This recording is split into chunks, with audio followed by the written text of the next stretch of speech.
Assalamualaikum warahmatullahi wabarakatuh. Alhamdulillahi rabbil alamin, wabihi nasta'inu ala umuri dunya waddin. Usalli wa usallim ala hadan nabiyil karim, imamina wa qudwatina Muhammadin wa ala alihi wa ashabihi wa man ihtada bihidayatihim ila yaumiddin. Usi nafsi wa iyyakum bitaqwallahi faqad fazal muttaqun.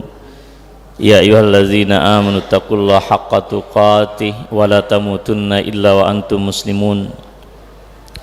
Raditu billahi rabba bil islami dina wa Muhammadin nabiyya wa rasula.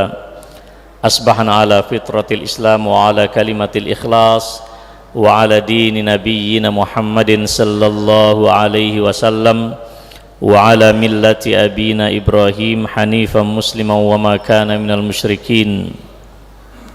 Allahumma ma asbaha bi min ni'matin aw bi ahadin min khalqik faminka wahdaka la syarika lak falakal hamdu wa lakal syukr. Ketua Pimpinan Cabang Muhammadiyah yang saya muliakan, para asatiz, para duat, hadirin dan hadirat rahimani wa rahimakumullahu jami'an. Biiznillahi wa fadlih, dengan izin dan karunia Allah kita dapat bersilaturahim di tempat yang mulia ini. Begitu indah suasana kita pagi hari ini, tidak seperti saudara-saudara kita yang sedang mempertahankan iman dan nyawanya di Rakhine, di Myanmar. Wa ma naqamu minhum illa an yu'minu billahil azizil hamid. Mereka tidak diperlakukan sedemikian rupa kecuali hanya mereka menyatakan mereka adalah orang-orang yang beriman seperti kita juga beriman. Hanya saja mereka sedemikian dahsyat diuji oleh Allah Subhanahu wa taala. Iman begitu mahal, Islam begitu mahal. Tapi di republik ini iman dan Islam terasa begitu murah, karena barangkali ujian dan cobaannya juga tidak seperti yang dialami oleh saudara-saudara kita di belahan bumi yang lain. Karena kata Rasulullah sallallahu alaihi wasallam, innama yubtalul mar'u ala hasabi dinihi aw fi ma ma'na. Seseorang itu diuji dan diberi cobaan oleh Allah sesuai dengan kadar dan kualitas keimanan, keislaman dan agamanya. Jadi kalau kita belum diuji oleh Allah, itu belum berarti atau tidak tentu kemudian kita orang-orang yang sangat disayangi oleh Allah. Mungkin iman kita dan Islam kita tidak sekuat orang-orang yang ada di Myanmar. Ya. Ahsiban nas an yutraku an yaqulu amanna wa hum la yuftanun. Jangan salah persepsi, jangan salah menduga. Manusia dibiarkan begitu saja untuk mengklaim kami telah beriman, lalu mereka tidak diuji oleh Allah Subhanahu wa taala. Suatu ketika para sahabat bersama Rasulullah sallallahu alaihi wasallam di sisi Ka'bah. Beliau disiksa, mereka diintimidasi, menghadapi siksaan yang sangat dahsyat. Lalu para sahabat minta kepada Rasulullah sallallahu alaihi wasallam untuk bermunajat kepada Allah agar segera menurunkan pertolongan. Rasulullah sallallahu alaihi wasallam justru menceritakan kisah seorang pengikut Nabi di antara para nabi terdahulu. Dicabik-cabik jasadnya sampai terlihat putih tulangnya. Dia tetap kokoh beriman kepada Nabi tersebut. Tak cukup gergaji ditaruh di atas kepala dan kemudian dibelah dia punya badan, dan dia tetap mempertahankan keimanannya.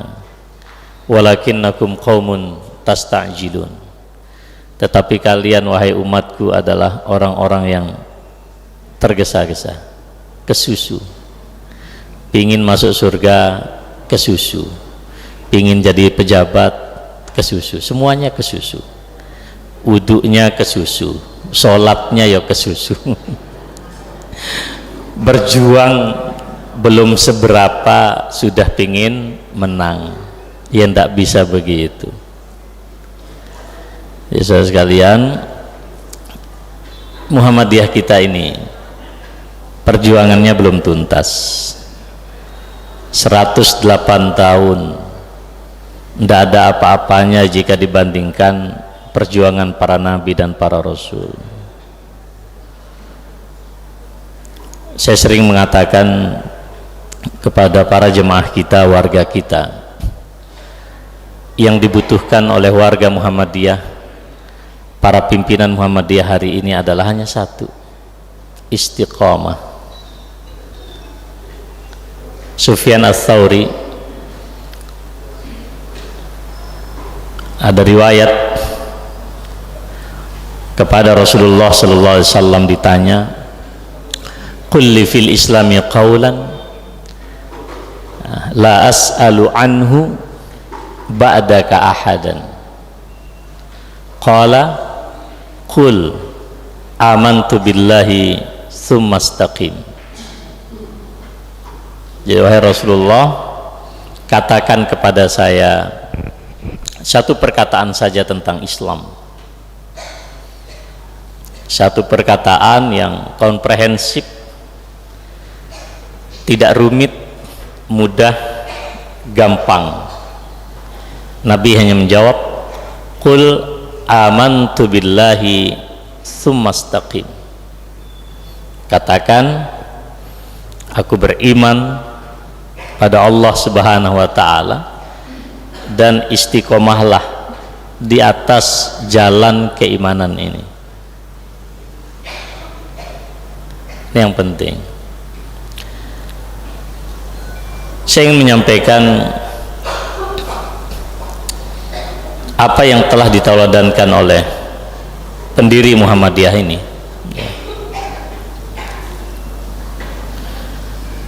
Kiai Haji Ahmad Dahlan rahimahullahu tabaraka wa ta'ala, di dalam perjalanan hidup beliau sampai kemudian mendirikan Muhammadiyah ini, sangat sederhana apa yang beliau yakini dan apa yang beliau lakoni di dalam kehidupan. Kalau Muhammadiyah ini digambarkan, Pak, sederhana sekali.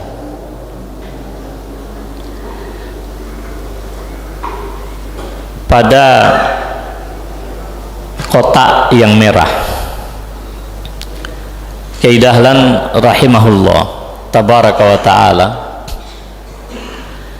beliau melihat apa permasalahan terbesar umat manusia. Waktu itu Indonesia dan Republik ini belum lahir di muka bumi, dan beliau menemukannya di dalam surat Al-Jasiyah, ya.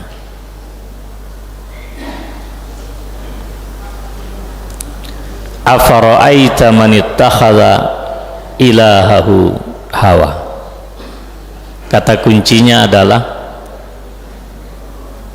sebab kerusakan manusia di muka bumi ini hanya satu: mereka mempertuhankan hawa nafsu. Tidak ada yang kedua.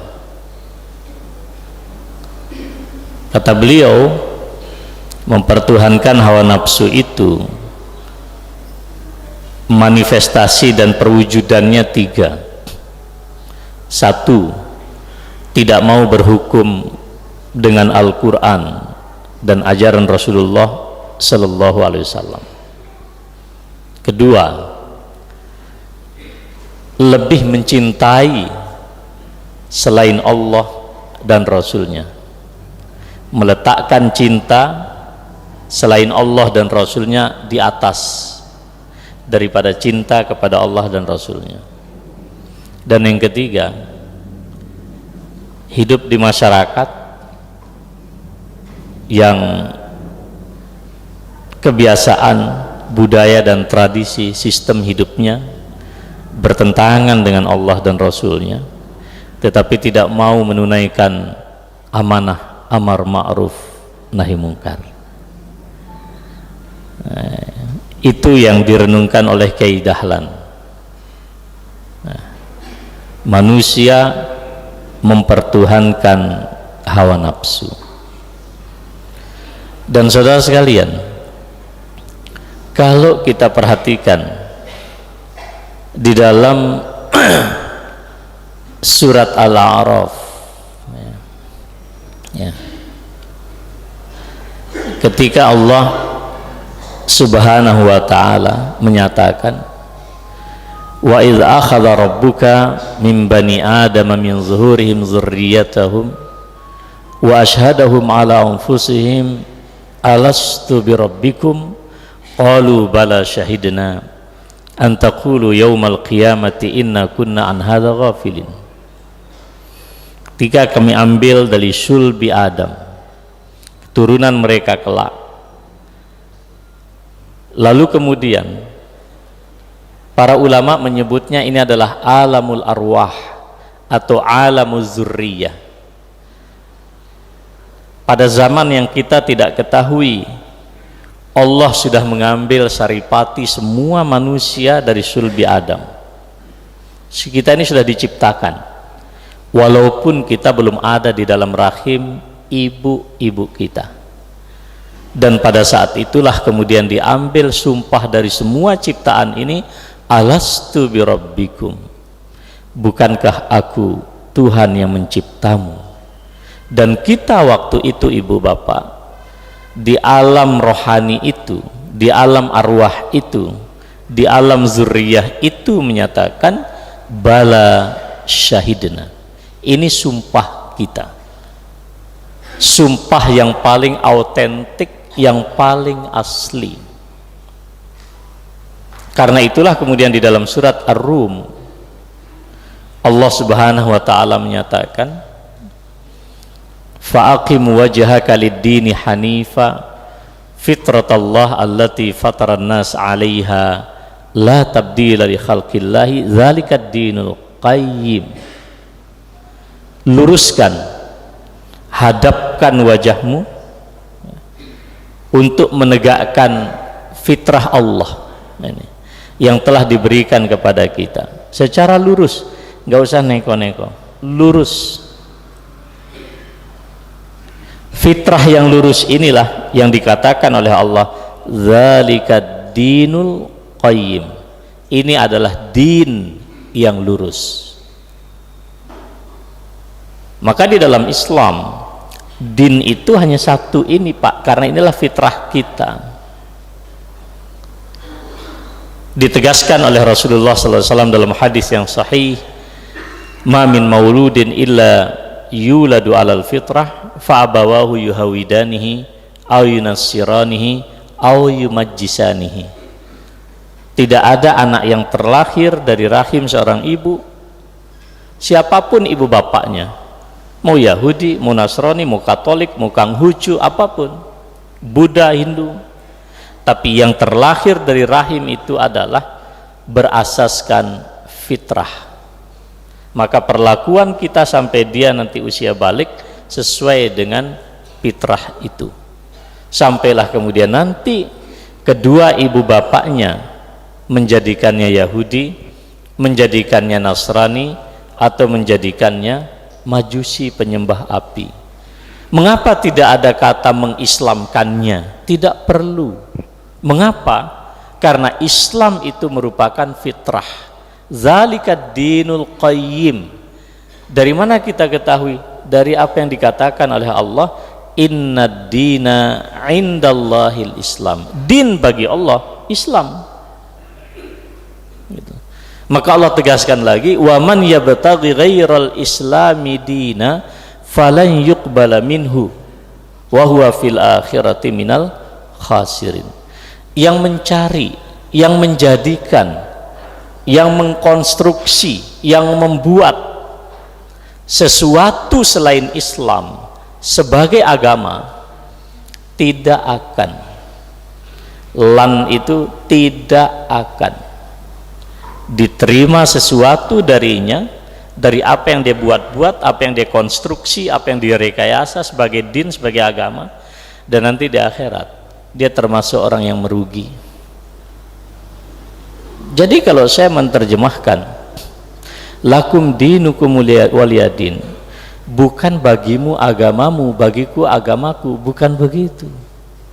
Bagi Anda terserah apa yang Anda mau jadikan agama, mau komunisme, mau liberalisme, mau zionisme, mau Yahudi, mau Kristen, sakarepmu, itu bagi kamu.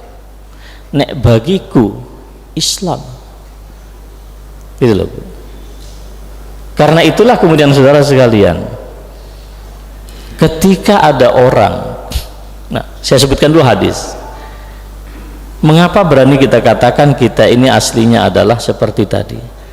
Di dalam hadis qudsi Allah juga menerangkan, inni khalaqtu ibadi hunafa fajtalathum syayatin.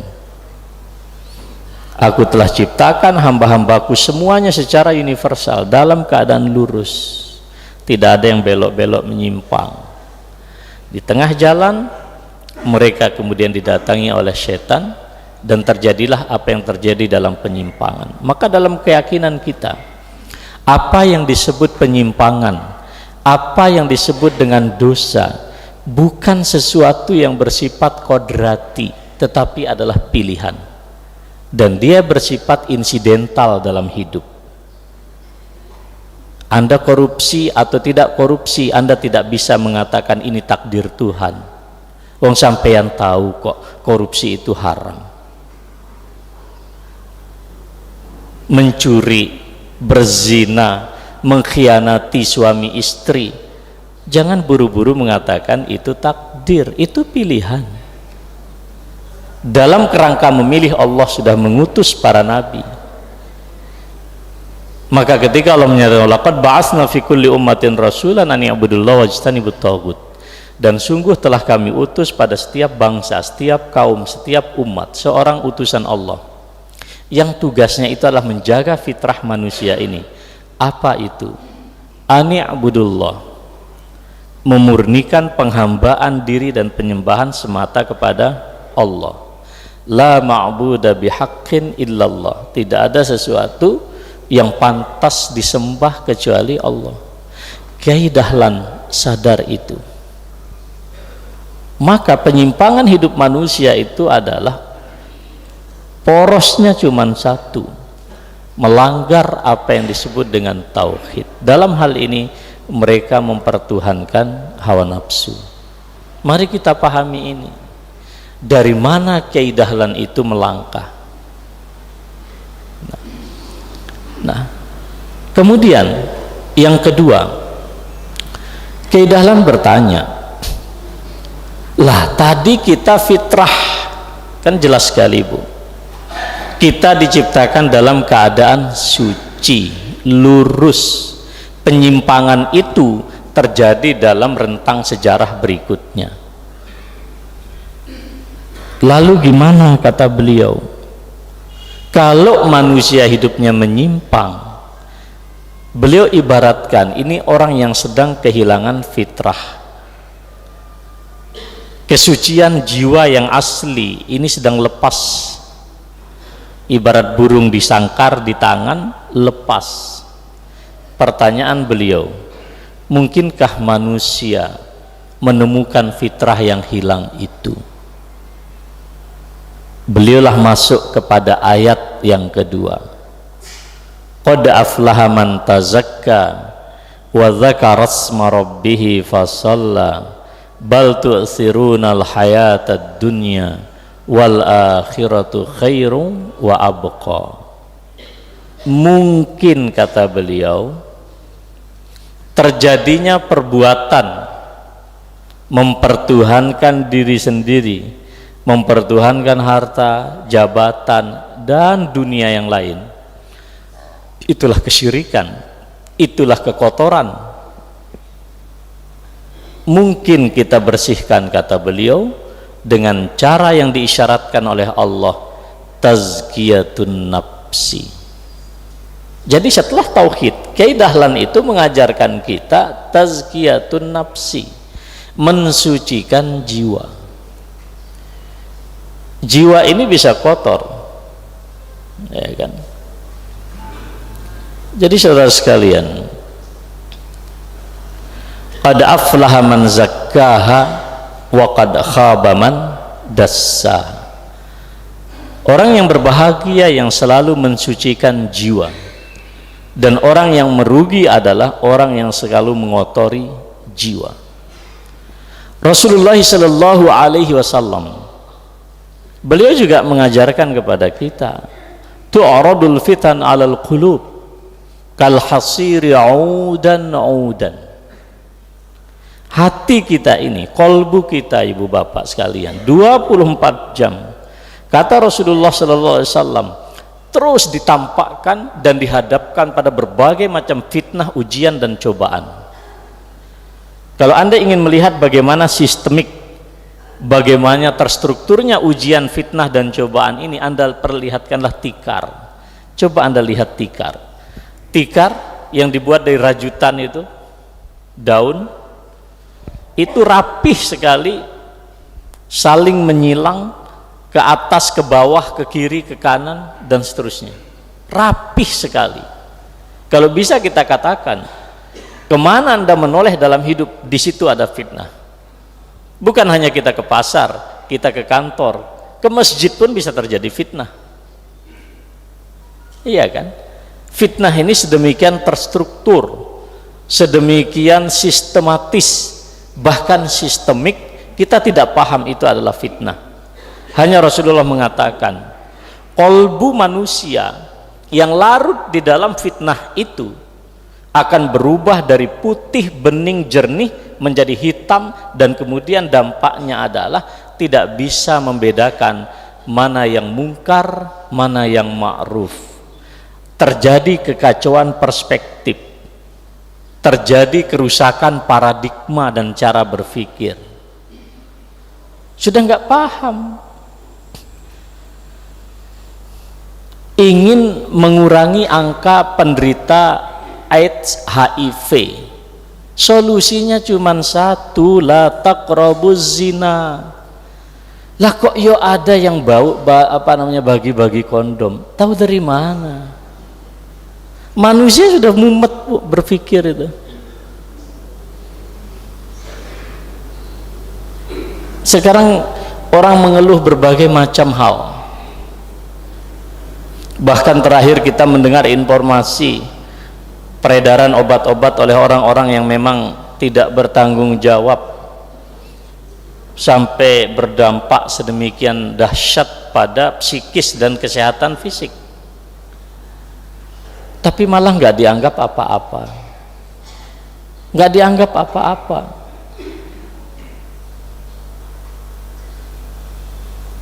Sehingga Pak Panglima TNI mengatakan, kalau dulu dengan narkotika orang itu bisnis, sekarang ini alat perang, mereka nggak butuh duit, yang dibutuh adalah merusak generasi.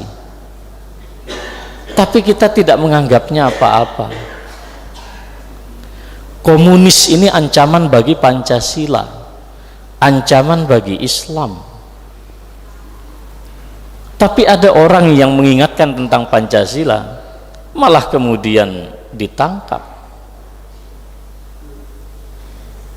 Diskusi publik tentang komunis dibiarkan. Inilah saya katakan, paradigma kini kebolak-kebalik, Pak. Saya sepakat ibu bapak, dan mungkin bagi aktivis Muhammadiyah di sini, kita setelkan anak-anak kita film pengkhianatan G30 SPKI itu, biar jelas. Jadi saudara sekalian, ini yang kita alami. Nah, kalau kita sudah kayak begini, kata Kiai Dahlan, tidak ada cara. Yang rusak bukan orang itu tidak pintar, buktinya kampus-kampus semakin hebat. Gajah Mada sudah naik menjadi grade-nya sudah world class university. kelas dunia, kampus-kampus kita banyak yang akreditasi A. Tapi mengapa generasi kita tidak berbanding lurus dengan itu? Ada yang keliru, bukan di dalam fasilitas pendidikan kita, bukan di dalam dana pendidikan kita. Wong buktinya guru-guru, dosen-dosen sudah dapat sertifikasi. Yang menjadi problem adalah kemudian kita disorientasi di dalam meletakkan dunia. Kalau Kiai Dahlan meletakkan dunia, ibarat beliau menuju kepada cahaya, pusat cahaya ini. Dunia itu adalah bayangan. Kalau saya berlari ke situ, bayangan saya akan ngikut saya. Ini adalah dunia. Tapi kita hari ini berbalik. Kita belakangi cahaya dan kita kejar bayangan dan tidak akan pernah sampai. Kalau pusat cahaya itu adalah Allah yang menjadi orientasi hidup kita, maka dunia ini akan mengikuti kita. Tapi berapa orang tua yang sadar memahamkan tentang dunia yang seperti itu? Yang ada adalah bal tu'thirunal hayatad dunya.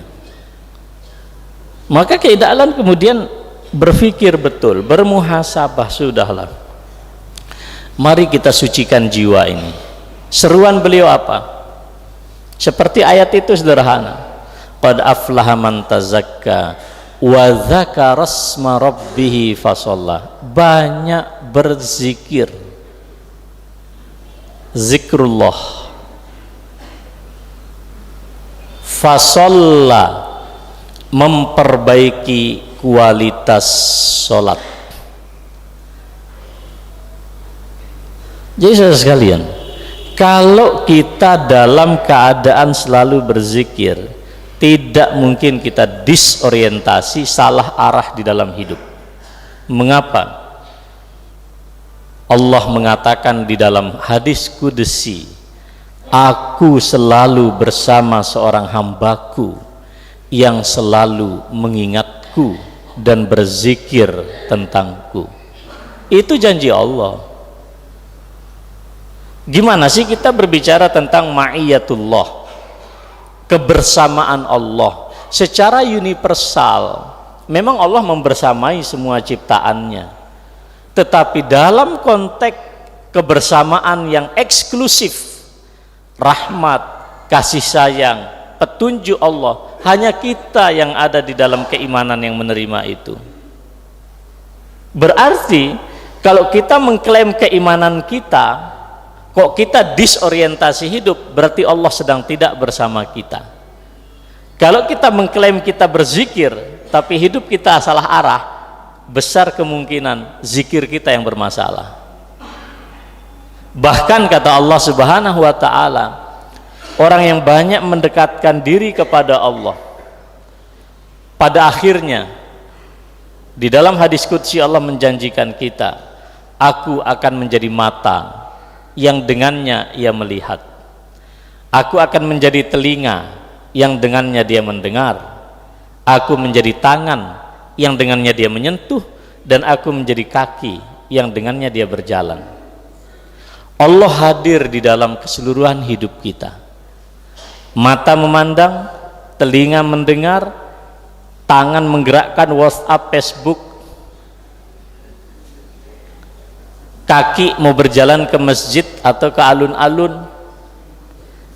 Allah membersamai kita. Jadi kalau Allah, Allah, Allah, mulutnya Allah, Allah, tapi kakinya rajin ke 21, ke bioskop gitu. Lah, ini enggak pas ini. Ya kan?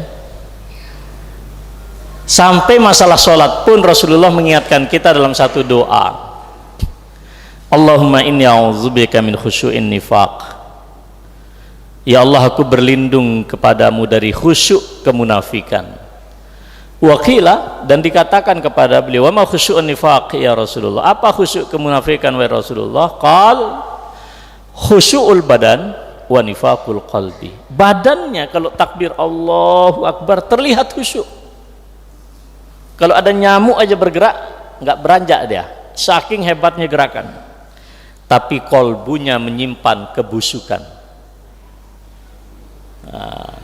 Siapa yang tahu kalau syirik yang bersifat konvensional, syirik yang nyata, gampang dikritisi oleh masyarakat, tapi ada satu jenis syirik kata Rasulullah SAW yang jika kemudian kita ilustrasikan lebih samar daripada semut hitam di atas batu karang yang hitam di malam hari PLN mati. Susah nyarinya. Itulah yang disebut dengan asyirkul khafi, syirik yang tersembunyi. Berat. Maka jangan heran saudara sekalian, dalam hadis Muslim, awwalu ma yuqda yaumal qiyamati salasa, ada 3 orang yang akan pertama kali dimintai pertanggungjawaban, diaudit, dihisap oleh Allah. Datang seorang alim qari'ul Quran, dia pandai membaca Al-Quran. Allah bertanya, engkau apakan anugerah karunia ini? Dia bilang, ya Allah, saya pelajari ilmu pengetahuan dan saya ajarkan kepada orang lain, dan saya baca Al-Quran hanya untukmu dan saya ajarkan Al-Quran kepada orang lain. Allah menyatakan, kadzabta, engkau dusta. Kau pelajari ilmu itu bukan untuk mencari ridhaku, tetapi sekedar engkau dikatakan sebagai seorang intelek, orang cerdik pandai. Dan engkau baca Quran bukan pula untuk mencari ridhaku, tapi agar engkau dikatakan qari. Qari hebat.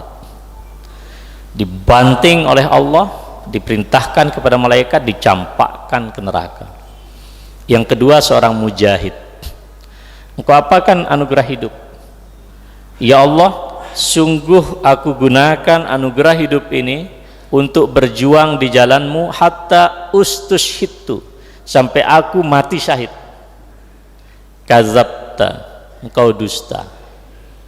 Engkau lakukan itu bukan mencari ridhoku, tapi agar engkau dikatakan pahlawan yang pemberani, dilempar ke neraka. Terakhir, muhsinin, dermawan. Engkau apakan anugerah harta itu? Tidak ada satu celah kebaikan ya Allah kecuali saya infakkan harta di situ untuk mencari ridhamu. Allah jawab, engkau dusta. Engkau lakukan itu bukan untuk mencari ridhoku, tapi agar engkau dikatakan seorang dermawan, dilempar ke neraka. Ibu bapak mau gambling, Kiai Dahlan sadar betul itu.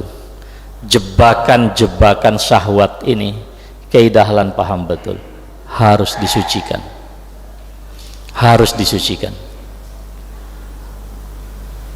Caranya gimana biar kita terus termotivasi? Terakhir itu, bal tu'sirunal hayatad dunya wal akhiratu khairun wa abqa. Sampailah kemudian beliau menulis puisi kematian ini, bahasa Arabnya ini. Kalau tidak terang bukan salah LCD, karena sorotnya terlalu terang dari depan. Ya, beliau tulis di atas secari kertas puisi kematian.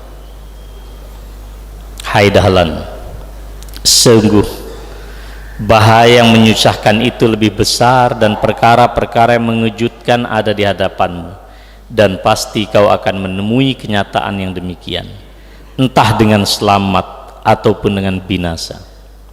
Hai Dahlan, bayangkanlah hanya dirimu sendiri berhadapan dengan Allah, sementara di depanmu ada maut, kematian yang menanti. Ditampakkan segala urusan yaumal mahsyar, penghitungan atas segala amal, dan juga ada surga dan neraka.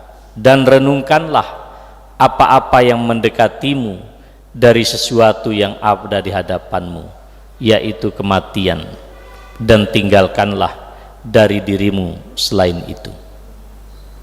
Jadi orang salah arah hidup karena lupa mati, Pak. Jangan seperti seorang penyair di Arab mengatakan, al-aisyu naumun wal yaqzat wal maniyatu yaqzah. Hidup itu ilustrasinya adalah ibarat tidur panjang, tidur nyenyak. Kayak gimana sih orang tidur nyenyak? Ya seperti saya semalam di mobil, saya akan ngisi pengajian, maka malam saya harus tidur di mobil. Nah, saya tidak tahu berapa kali kita harus buka tutup, saya tidak tahu, nyenyak betul. Menjelang masuk Pekalongan baru saya hidup dihidupkan oleh Allah, lalu kemudian kita mendengarkan kalimat-kalimat thayyibah di Masjid Agung, nyenyak sekali. Saya tidak tahu apa yang terjadi sepanjang perjalanan. Ibarat kita hidup seperti itu, tenang, status quo, seolah nggak terjadi apa-apa, sama Allah nggak peduli, pokoknya udah. Wal maniyatu yaqzah. Begitu kematian datang, baru sadar, mati. Selama hidup nggak pernah baca Quran, begitu mati yang pertama dicari kaset yasinan. Malaikat yang mendengarkan itu, lu kemarin kemana aja? Nggak pernah dekati Quran kok. Koruptor, Bu, kalau dia muslim, perhatikanlah kalau ada peristiwa kematian, tidak mungkin ngundang Inul Daratista, tidak mungkin. Mesti yang diundang panti asuhan, baca Quran. Kan pertanyaannya loh, selama Anda jabat, Quran diletakkan di mana? Quran hanya dipakai satu kali pada hari pelantikan, itu pun dibelakangi lagi, nggak ditaruh di jidatnya gitu. Coba pelantikan kepala daerah, Quran diletakkan di sini, bila perlu nempel dengan kulit. Ya Quran di sini nggak dilihat emang. Ini guyonan kawan-kawan. Jadi pantas Quran itu nggak dibaca, emang di belakang kok, aksesoris, selfie kalau biar keren. Kiai Dahlan, no way untuk itu. Tapi sekarang kata beliau, kalau kalian meyakini kalian sudah zikir, kalian sudah sholat, kalian ingat mati, apa buktinya?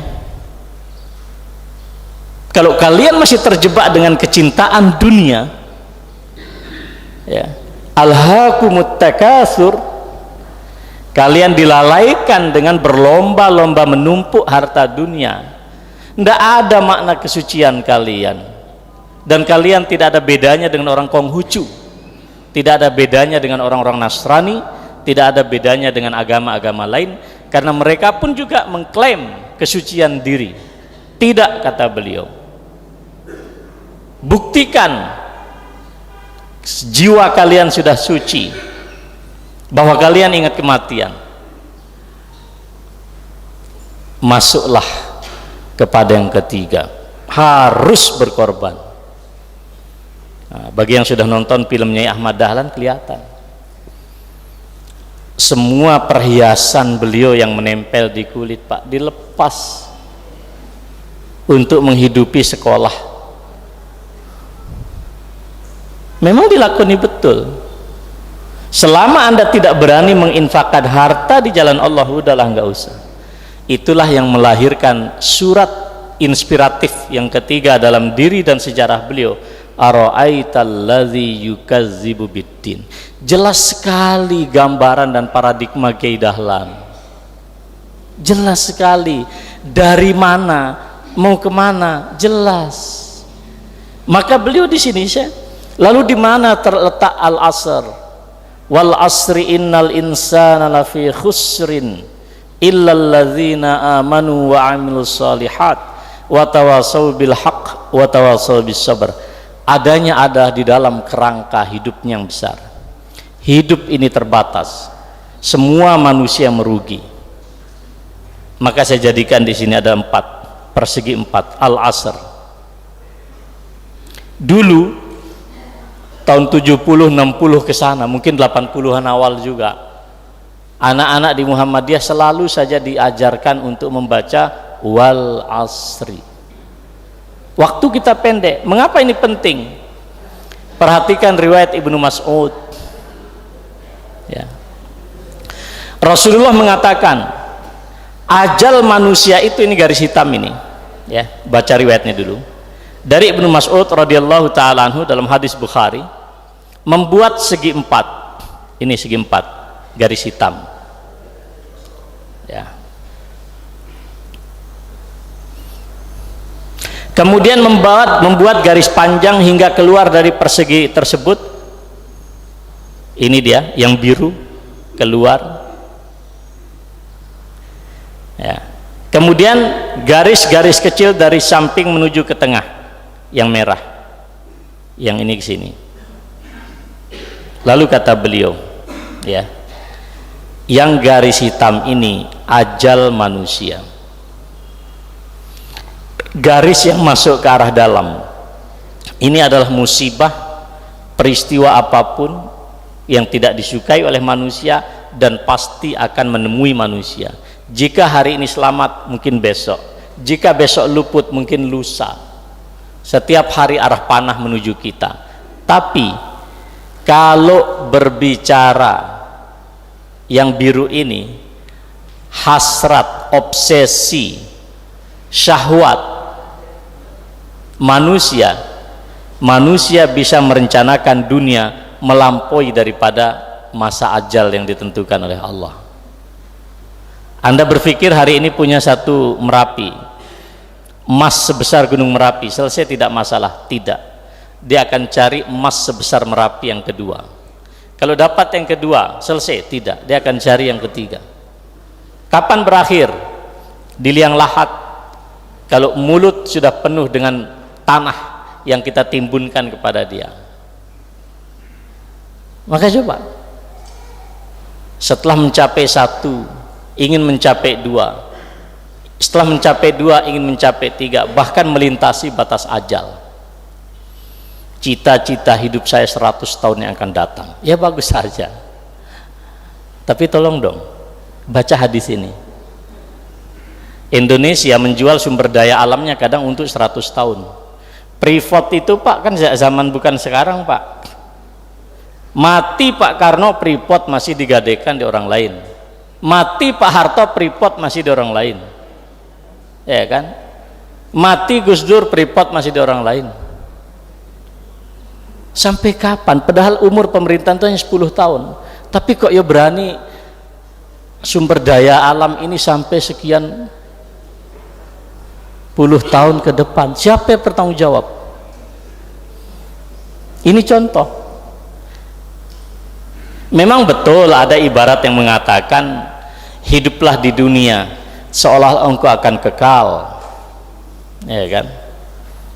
Dan beribadahlah kamu seolah-olah kamu mati besok pagi. Saya hanya ingin ngasih catatan, sampean tahu apa tidak? Karena biasanya kalau dunia ini tidak terkendali, akhirat ini lewat. Maka Allah menyatakan wala takunu kalladzina nasullaha fa ansahum anfusahum. Nah, dari sini saudara sekalian, Kiai Dahlan membangun peradaban Muhammadiyah ini. Saya tidak ada minat dan tidak ada motif untuk kemudian kita mengkultuskan. Orang Muhammadiyah itu orang berakal. Orang Muhammadiyah itu selesailah pada hal-hal kayak begitu. Kami pun tinggal di Yogyakarta. Kayaknya kalau tidak ada keseripahan Delayu menguburkan orang, saya nggak pergi ke makamnya Kiai Dahlan itu. Akal ini masih sadar gitu loh. Ke makam Gus Dur pun saya datangi. Ini kalau di Pekalongan ada kuburan bersejarah, bisa saya datangi. Saya ingin melihat fenomena masyarakat kita ngapain di situ. Tapi ingin saya katakan, ya, barang siapa yang ingin mencari teladan, carilah keteladanan itu dari orang-orang yang telah wafat Karena orang yang hidup tidak aman dari fitnah. Bisa ya sekarang begini, besok begitu. Makanya kalau idola hidup Anda ini para artis, mesti kecewa. Karena artis itu nggak ada jaminan. Sekarang hijrah, besok balik lagi, nggak ada jaminan. Begitu artisnya bolak-balik, akhirnya Islam yang dia kecewa. Nah, itu yang salah bukan artisnya, Anda yang salah. Jangan salahkan artis.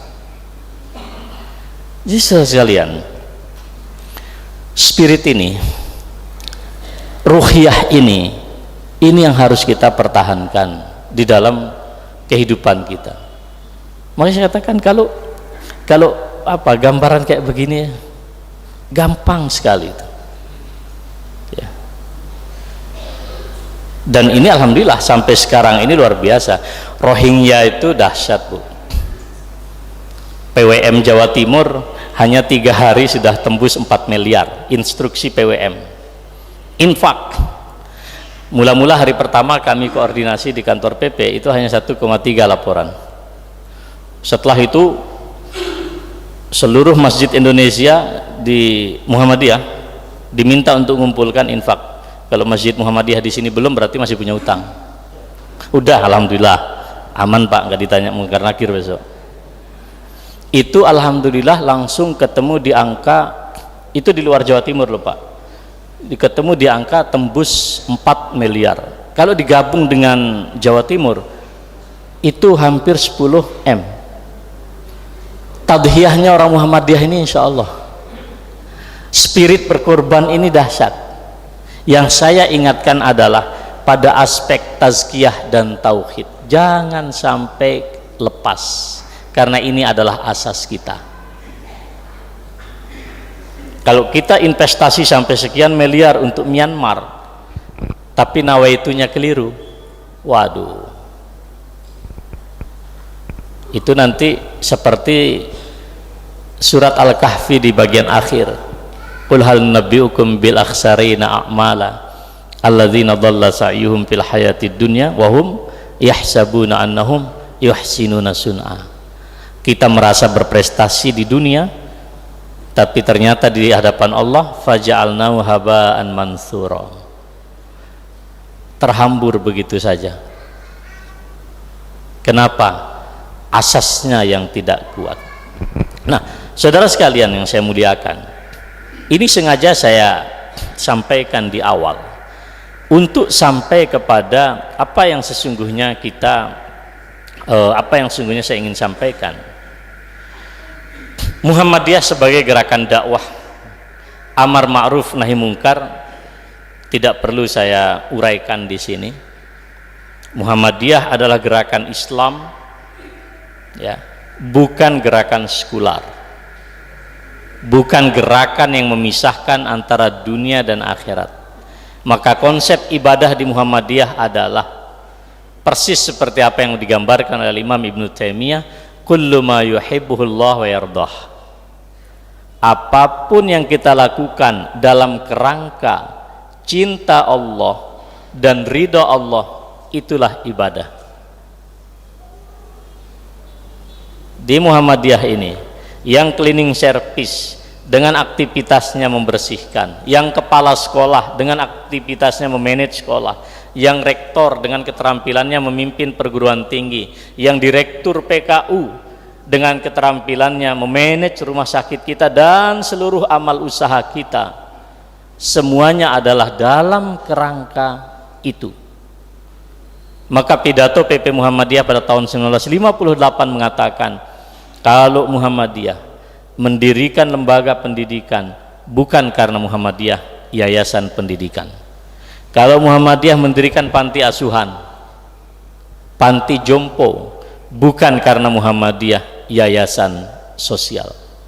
Kalau Muhammadiyah mendirikan balai kesehatan, bukan karena Muhammadiyah yayasan kesehatan, tetapi Muhammadiyah mendirikan sekolah karena Allah memerintahkan kita untuk meninggikan ilmu pengetahuan. Kalau kita mendirikan panti asuhan, panti jompo dan seterusnya, karena Allah memerintahkan kita untuk peduli kepada orang-orang yang menderita.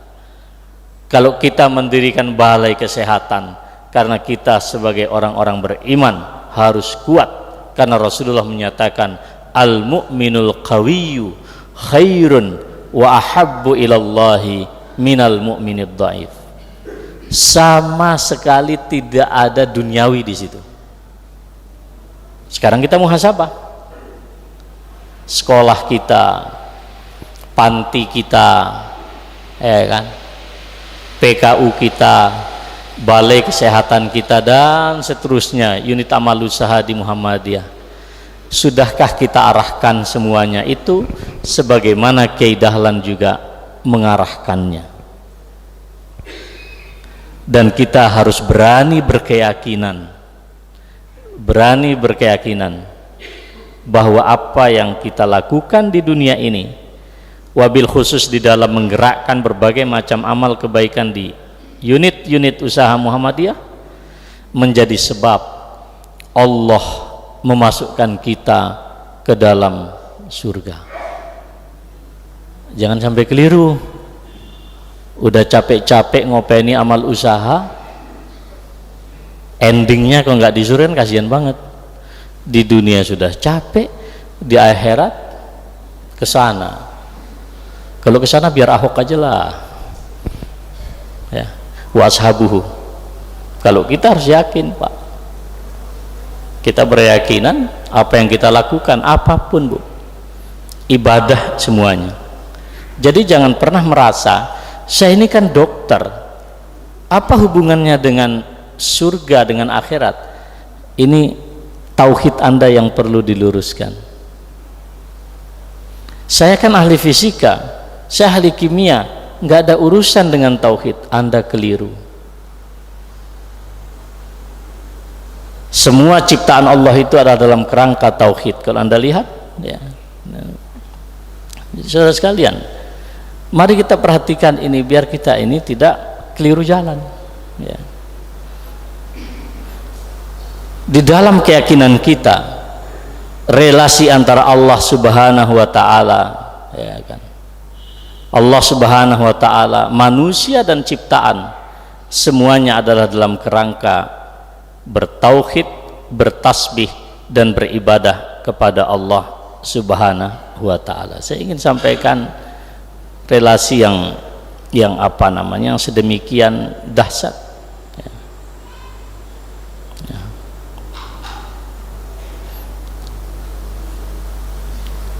Ini agar kita paham. Pada bagian atas ini Allah. Allahul ladzi khalaqakum summa razaqakum summa yumitukum summa yuhyikum. Jelas definisi Allah kita itu. Dialah Allah yang telah menciptakan kita, telah memberikan kita rizki, telah mematikan kita, lalu kemudian menghidupkan kita kembali. Apakah ada sekutu yang sanggup melakukan itu? Jawabannya tidak ada. Allahu Rabbuna. Di sini manusia.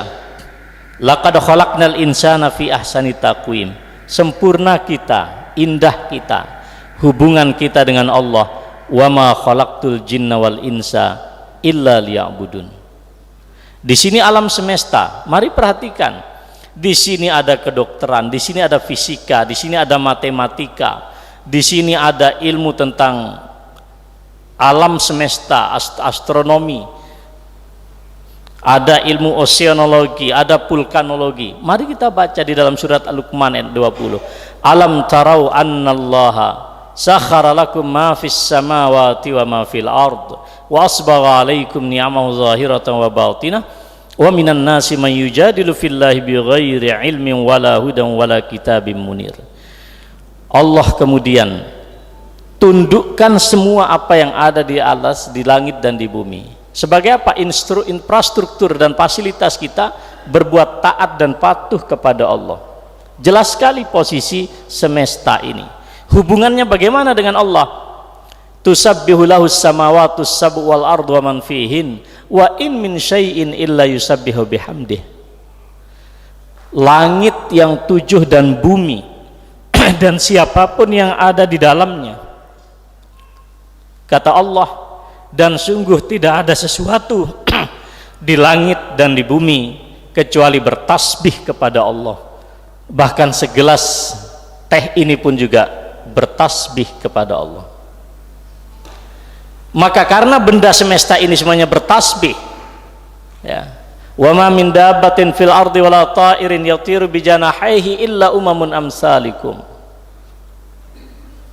Tidak ada binatang melata dan tidak ada burung yang terbang di angkasa kecuali mereka adalah seperti kalian.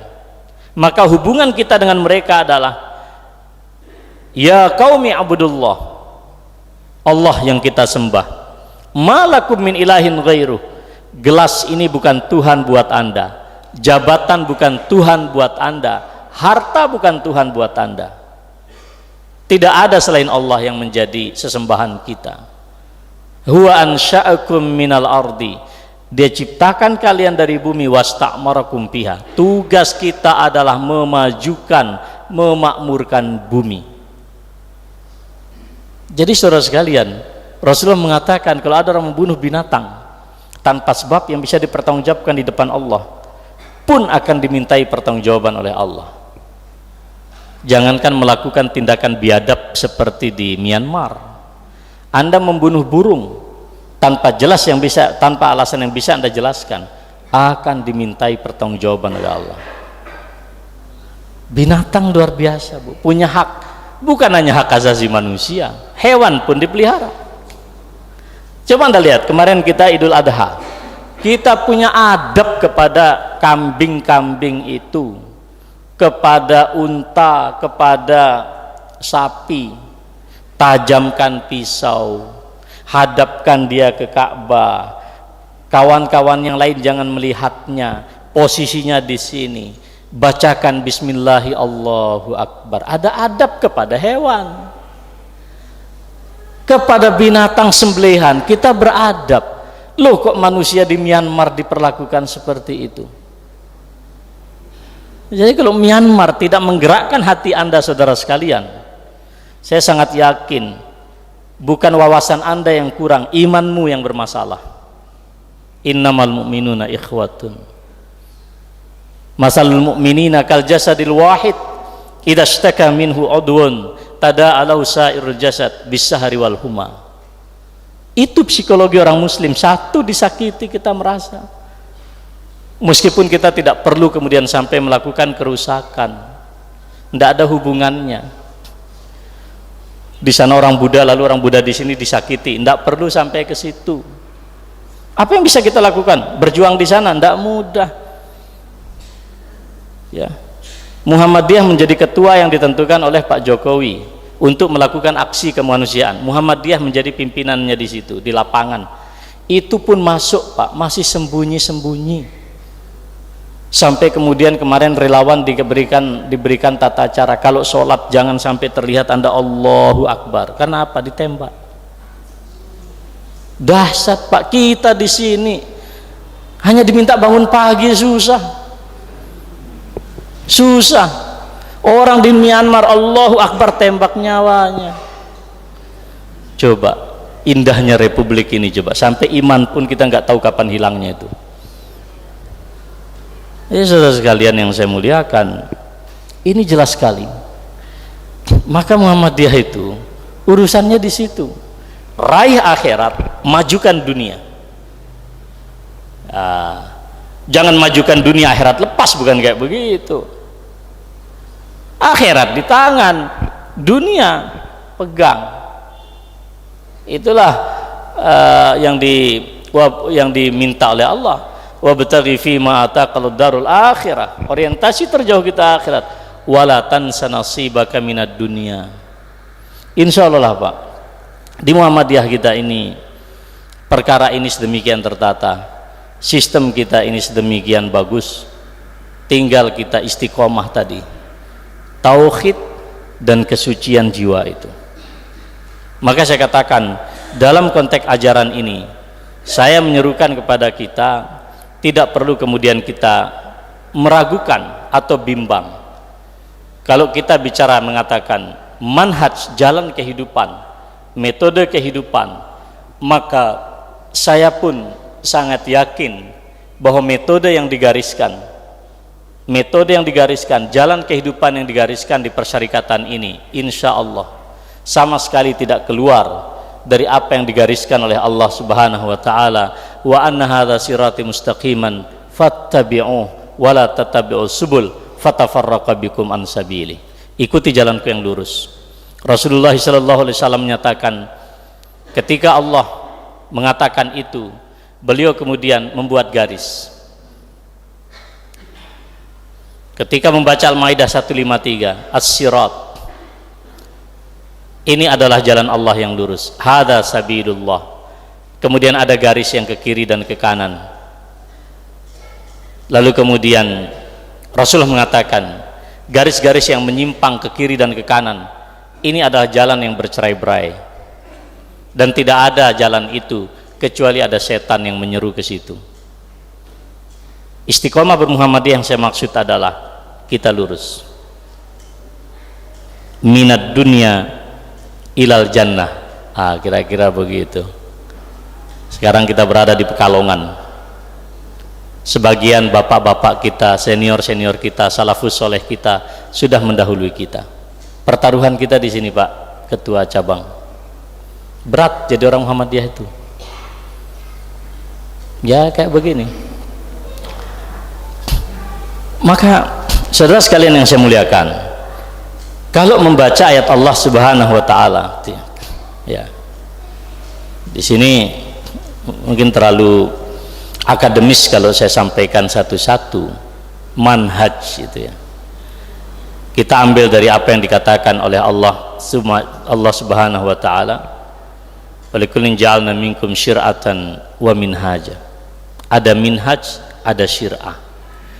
Sehingga saya menyampaikan, dalam perkara-perkara yang sifatnya usuliyah, pokok, saya tidak melihat perbedaan di antara jamaah-jamaah Islam, NU, Persis, Irsyad, Muhammadiyah, HTI, Salafi, Jamaah Tabligh dan lain-lain, dalam koridor yang bersifat global. Insya Allah tidak terjadi penyimpangan. Hum jama'atul muslimin, mereka adalah jamaah umat Islam. Ini adalah manhaj secara global. Secara eksklusif spesifik dalam hal-hal yang bersifat parsial mungkin saja akan terjadi perbedaan pandangan, dan dalam konteks ini yang kita lakukan adalah kita saling bertasamuh, tidak perlu saling memaksakan. Ini yang penting kita ingat. Muhammadiyah dalam perkara-perkara tertentu cabang dia punya sikap. Contoh, saya kemarin baru dari Semarang. Ketika orang berbicara tentang Republik Indonesia ini, bagaimana Muhammadiyah meletakkannya, ingin saya sampaikan. Saudara sekalian, ini baru satu konsep kita yang sedang ribut-ribut tentang NKRI. Bahkan terakhir saya mendengar seorang tokoh yang mengatakan orang yang tidak tahlilan itu tidak Pancasilais. Saya juga nggak tahu dalilnya apa itu. Kok sampai ke situ? Tidak tahlilan tidak Pancasilais. Saya tidak tahu pasal berapa UUD 45 yang ngomong kayak begitu. Yang saya tahu pasal 29 adalah menjamin orang keyakinannya masing-masing. Ini kan sudah jauh sekali. Maka Muhammadiyah memutuskan, apa landasan Muhammadiyah? Ini penting, Pak. Siapa tahu di sini ada para intelijen, tolong dicatat apa yang saya sampaikan. Pejabat Polri, TNI, kemarin saya minta kawan-kawan di Jawa Tengah untuk datang ke Pak Ganjar dan Pak Panglima Pangdam. Sampaikan ini. Ibu bapak sekalian, negara ini contoh. Bisa saja konsep ini akan berbeda dengan teman Salafi, bisa saja berbeda dengan teman Hizbut Tahrir. Dan ini perbedaan yang menurut kita bukan perbedaan yang bersifat iman. Ini kita menghadapi realitas. Dan orang Muhammadiyah, karena dia warga persyarikatan, sesuai dengan keyakinan dan dalil yang kita gunakan, semestinya merujuk ke sini. Kalau orang HTI punya pandangan, tidak perlu maksa orang Muhammadiyah kayak pandangan dia. Sederhana sekali Pak. Apa dasar Muhammadiyah? Negara Pancasila ditegakkan di atas falsafah kebangsaan yang luhur dan sejalan dengan ajaran Islam. Sila ketuhanan yang Maha Esa, kemanusiaan yang adil dan beradab, persatuan Indonesia, kerakyatan yang dipimpin oleh hikmat, kebijaksanaan, permusyawaratan, perwakilan dan keadilan bagi seluruh rakyat Indonesia secara esensi selaras dengan nilai-nilai Islam. Bahwa Pancasila ini merupakan hasil konsensus, kesepakatan Pak. Apakah final secara total? Belum tentu, kita tidak tahu fakta sejarah besok hari. Tapi sampai hari ini, inilah yang ada. Kami diutus pergi ke Aljazair. Di situ kumpul tokoh-tokoh negara Islam sedunia. Salah satu pembicaraannya adalah mengelola pluralitas kebangsaan dalam perspektif perjanjian Madinah, Sahifatul Madinah. Luar biasa Pak. Dari Riyadh, dari Palestina, dari Mesir, dari Tunisia, dari Suriah, berbicara semuanya. Satu pertanyaan dari seorang dekan di Algeria waktu itu, semua yang Bapak katakan ini hebat, tapi satu pun contohnya di negeri Arab nggak ada. Negeri Arab rumit sekarang posisinya Bu, rumit, konflik antar kelompok, antar ini, antar itu.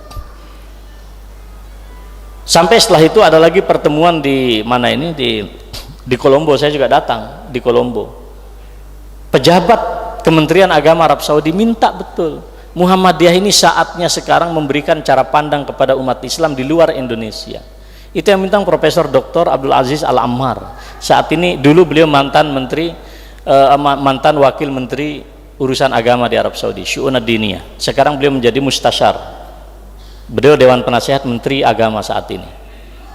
Ngomong seperti itu, tidak mudah loh menata konflik dan keragaman di satu negeri itu. Makanya Rasulullah menerbitkan apa yang disebut dengan Sahifah, yang mana Sahifah itu adalah kesepakatan antara Muslim, Islam, Yahudi, Nasrani dan seterusnya. Substansi yang diinginkan adalah bahwa Pancasila ini merupakan kesepakatan elemen bangsa ini.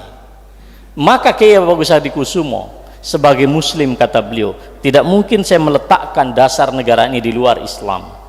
Maka Pak, karena mengusulkan ketuhanan saja tidak cukup, karena waktu itu muncul di dalam Piagam Jakarta dengan kewajiban menjalankan syariat Islam bagi para pemeluknya.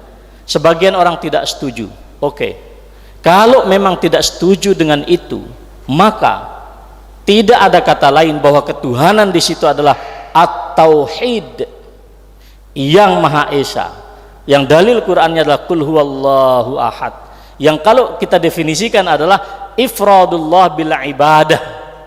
Sudah.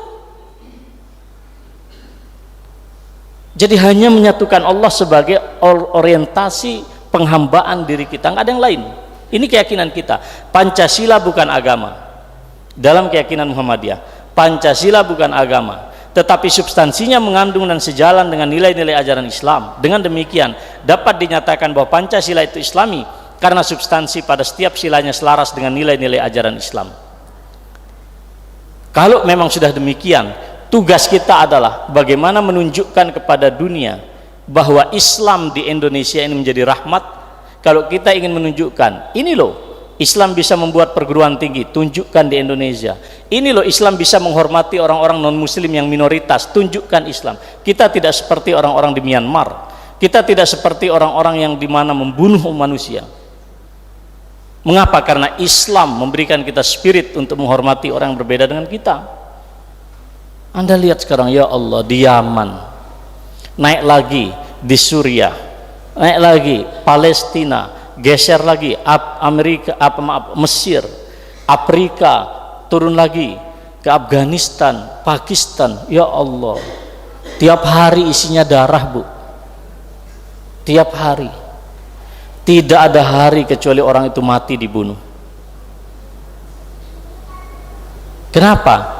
Mereka tidak punya komitmen yang mengelola perbedaan-perbedaan pandangan dan keragaman itu. Hanya itu. Jadi jangan sampai mengatakan Muhammadiyah menjadikan Pancasila agama, itu salah. Karena saya pernah di Jepara dikritik, Kok Muhammadiyah kayak begitu? Salah. Muhammadiyah tidak meletakkan Pancasila sebagai sebuah agama. Pancasila hanya merupakan komitmen antar elemen bangsa ini. Dan ingat, sila persatu bagi kita adalah tauhidullah. Maka seorang tokoh Kristen ketika itu menulis, dokumennya saya tidak bawa, dengan hilangnya 7 kata di dalam sila pertama, apakah umat Islam kalah? Bagi sebagian kita kalah. Tapi menurut tokoh Katolik namanya Setiabudi, beliau menulis di dalam satu tulisan buku Kristen, dia mengatakan dengan digantinya 7 kata dalam sila pertama menjadi ketuhanan yang Maha Esa, berarti sudah tertutup di republik ini Tuhan yang berbilang bagi rakyatnya. Tak ada lagi Trinitas, tidak ada lagi yang lain. Maka itu diwujudkan lebih nyata dalam preambule UUD 45, atas berkat rahmat Allah, bukan yang lain. Jangan sampai ini berubah menjadi Tuhan, tapi Allah. Karena Tuhan yang punya nama di dalam dunia ini hanya Islam, yang lain nggak punya, Pak. Anda tanya orang Afrika, Anda tanya orang Kulon Progo, Anda tanya orang manapun, sopo Tuhanmu? Allah. Tidak ada istilah yang lain, karena Allah yang menyebut dirinya sebagai Allah. Dan itu ada di dalam konstitusi kita. Kelemahan umat Islam adalah tidak mau merebut tafsir konstitusi. Maka saya usulkan Ustadz kepada majelis tarjih, bikin Pancasila dalam perspektif tarjih dan keyakinan Muhammadiyah. Harus ada. Jangan kemudian kita serahkan sama orang-orang sekuler, jadinya Pancasila nggak karuan. Dan itu yang dilakukan oleh Pak Harto 32 tahun. Jadi ini contoh. Maka bagi kita selesai, kita tidak lagi perlu berdebat memendirikan khilafah di Indonesia. Muhammadiyah tidak menjadikan pendirian khilafah sebagai perjuangannya. Target Muhammadiyah adalah mewujudkan masyarakat Islam yang sebenar-benarnya. Kalau masyarakat ini sudah benar, Pak, pemerintahnya benar. Tapi kalau pemerintah benar, belum tentu ngepek ke masyarakat, belum tentu. Contohnya apa? Dulu kita, Pak, berdarah-darah kita memperjuangkan undang-undang, rancangan undang-undang anti pornografi, porno aksi. Sekarang itu faktanya sudah jadi undang-undang. Tapi lihat baliho yang ada di Pekalongan, banyak yang porno juga, padahal undang-undangnya nggak boleh.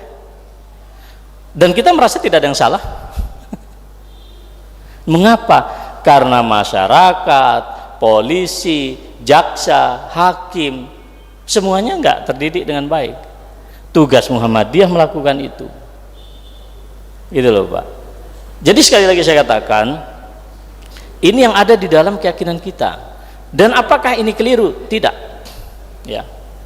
Negara Indonesia merupakan tempat menjalankan misi dakwah dan tajdid untuk terwujudnya masyarakat Islam sebenar-benarnya. Muhammadiyah mengajak segenap lapisan bangsa Indonesia untuk bersama-sama membangun suatu negara yang adil, makmur, diridhoi oleh Allah, bukan diridhoi oleh Tuhan yang lain, diridhoi oleh Allah. Konsep tauhidnya jelas di dalam pandangan Muhammadiyah tentang Pancasila.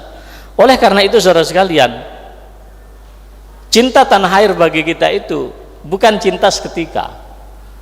Dia adalah satu karunia cinta dari Allah Subhanahu wa taala. Sampai Imam Fakhruddin Ar-Razi mengatakan, saking hebatnya kedudukan tanah air pada diri seseorang, Allah ketika menawarkan kepada Bani Israel, walau anna katabna alaihim an iqtulu anfusakum aw ikhruju min diyarikum, kalian bunuh diri kalian atau kalian meninggalkan negeri kalian, disejajarkan oleh Allah cinta jiwa sendiri dan cinta tanah air. Maka Rasulullah SAW ketika beliau diusir oleh orang-orang Mekah, beliau menyatakan, wallahi, dia ngomong ke Mekah, innaki la ahabbu ardillahi ilayya walaula anna qaumaki akhrajuni ma kharajtu.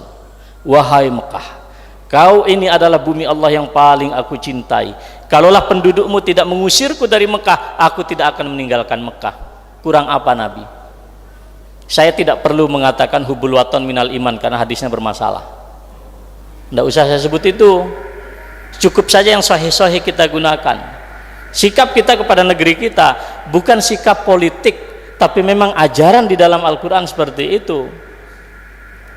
Yang kedua, wa iz qala Ibrahim rabbi ja'al hadza baladan amina. Mendoakan negeri ini aman, tentrem, damai, bukan sekedar doa, tapi perjalanan sistem ini harus diatur. Maka Muhammadiyah juga punya prinsip, Pak, kalau pemerintah lurus, Muhammadiyah paling depan untuk menyokong pemerintah. Tapi kalau ada yang tidak tepat dengan konstitusi, Muhammadiyah pun juga mengingatkan, toh kita punya salurannya. Jangan mengatakan Muhammadiyah tidak pro pemerintah ya. Jadi kalau kasus Siono kita bela bukan karena kita membela teroris, tapi tidak boleh nyawa orang dinistakan begitu saja tanpa proses hukum. Hanya itu saja, karena konstitusi tidak menjamin setiap orang berhak hidup. Bagaimana mungkin seorang ayah keluar masjid ditangkap, mati jadi mayat dalam keadaan gitu, 3 anaknya kecil-kecil, setiap hari si anak bertanya, umi abiku kemana? Seminggu bisa bertahan, minggu kedua nggak sanggup, lalu dia bawa ke makam, ini abimu di sini. Kalau ibu menjadi seorang istri dia, apa kata hati? Sakit, Bu. Dan hanya Allah yang membuktikan siapa yang benar pada hari akhirat. Tapi kan nunggunya kelamaan, nunggu akhirat kelamaan. Maka Muhammadiyah mengingatkan negara. Jangan katakan Muhammadiyah tidak mendukung negara. Muhammadiyah mendukung negara, Pak, tapi konstitusi harus ditegakkan. Karena sebagian orang mengatakan Muhammadiyah ini kok khawarij, dia bilang, wah ini kan jauh sekali. Dari mana Anda mengambil Muhammadiyah khawarij, menentang negara? Muhammadiyah tidak punya senjata, Muhammadiyah tidak punya infrastruktur, dan Muhammadiyah ini sudah menunjukkan 177 perguruan tinggi kita bangun, lebih banyak daripada perguruan tinggi negeri. Kalau 177 perguruan tinggi ditutup oleh Muhammadiyah, mau kemana rakyat itu? Tidak usahlah meragukan Muhammadiyah dari sisi itu. Nah, ini penting kita tegaskan, Ibu Bapak sekalian. Membangun dan memakmurkan sebagai amanah. Wa ansya'akum minal ardi wasta'marakum fiha. Kita membangun panti asuhan, kita membangun apa dan semuanya karena perintah Al-Qur'an, Pak. Kita makmurkan, kita majukan. Bukan sekedar perintah persyarikatan. Kita bangun rumah sakit agar masyarakat ini sehat. Jelas landasan akidahnya itu. Bahkan kita wajib mempertahankan tanah air kita. Waliya'lamal ladzina nafaqu wa qila ta'alu qatilu fi sabilillah wa yudfa'u qalu law na'lamu kiran lattaba'nakum hum lil kufri yawma in aqrabu minhum lil iman. Ini orang-orang munafik. Orang munafik itu bilang cinta Indonesia itu hanya di mulut, nggak nyampe sini. Tapi kalau suatu ketika kita bertahan, Pak, ada orang menyerang Indonesia, wajib bagi setiap lelaki yang memiliki kekuatan untuk mempertahankan negerinya. Jadi saudara sekalian yang saya muliakan, ini contoh. Saya tugasnya untuk menjelaskan sikap daripada persyarikatan ini yang seringkali banyak disalahpahami. Ini saya sederhanakan sesederhana mungkin, mudah-mudahan tidak disalahpahami. Jadi nggak usah bikin definisi Pancasila yang aneh-aneh. Ya. Jadi inilah kita, negeri kita, karunia Allah yang sedemikian rupa. Target kita adalah baldatun thayyibatun wa rabbun ghafur. Nah, saya kira demikian Ibu Bapak yang saya muliakan, jemaah sekalian. Saya cukupkan sampai di sini. Nasrun minallahi wa fathun qarib. Wa sallallahu ala nabiyyina Muhammadin wa ala alihi washabihi ajma'in. Wassalamualaikum warahmatullahi wabarakatuh.